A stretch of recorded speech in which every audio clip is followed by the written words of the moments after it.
তো আমরা কালকে বিকেলবেলা আমার একজন আত্মীয় অসুস্থ, ওই বাড়িতে যাই। আমরা বাড়িতে কেউই ছিলাম না।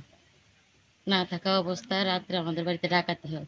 ডাকাতিরা আমাদের নগদ, মালামাল, স্বর্ণ অলংকার সহ যারা আসে তারা, আমরা বাড়িতে কেউ ছিলাম না, নগদ টাকা, স্বর্ণ অলংকার সহ 7 লাখ টাকার মতো নিয়ে যায় এই স্বর্ণ অলংকার মিলে। এবং কি কম্বল টম্বল অনেক কিছু সহ পাশের একটা জমিনে নেওয়া অবস্থা, হয়তো সামনে মানুষ পড়ছে বা কিছু, ওইখানে ফেলে যায়। আমরা সকালে খবর পাইয়া ওইখান থেকে আইসা দেখি যে আমাদের ঘরের সব কিছু এলোমেলো। বাথরুমের অ্যাডজাস্টমেন্টের ওইখান দিয়ে ওরা হয়তো ঢুকে আমাদের ঘরের এই সব কিছু উলটপালট করে রেখে যায়। আমি গত 21 তারিখে বাংলাদেশে আসি।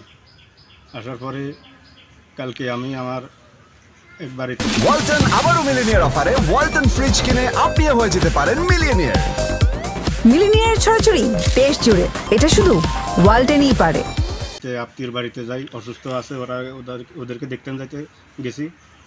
যাওয়ার পরে রাত্রে আমরা সবাই ওখানে ছিলাম। সকালে আমরা শুনি আমাদের একজন ফোন দিছে যে আমার ঘরে চুরি হয়েছে, আমার ঘরে সব নিয়ে গেছে, আমার স্বর্ণ, নগদ টাকা সহ আনুমানিক 7 লাখ টাকার মালামাল নিয়ে গেছে। এমনকি আমার বিদেশ থেকে আমি কিছু ব্ল্যাঙ্কেট আনছি, এডিসও নিয়ে যাওয়ার পথে আরেকজনের বাড়ির সামনে ছুঁয়ে গেছে, নিতে পারে না। সকালে এসে আমরা বাড়িতে এসে দেখি যে আমার ঘরে সব উলট ফালুট কিছু নেই, সব নিয়ে গেছে। সকালে আমি ঘুমোতে উঠছিলাম, উড়ে পাক ঘরে গেছি, যাবো ঘরে সিদি যাচ্ছে দুয়ার মিললে এখানে বাতি দেন না। তো আমি আইলাম, আইকে সাই বাড়ির কাছে ফোন দেবো, ভাবি তো গেলো বাতিতে কিনলে বেড়াতে গেলো।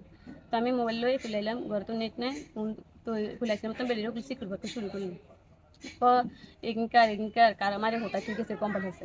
তো আমার গেলাম পরে এখানে আমার ভাসুর উপর, এখানে আমার বাসুরে আনছে, এখানে আমার বাসুর উপর। তো হিয়াটা করতে আছে হাসা সামনে কাঁকি যে এখানে আমার বাসুরে আনছে। তো হিয়া তো কুদি এলাম, ঘর আইলাম, ঘর আসলাম তো বের করলাম। তো হিয়াও ঘরে ঢুকলাম, ঘরে সব কিছু এলোমেলো হয়েছে। তো আমি আমার বাসুর কাছে ফোন দিচ্ছি।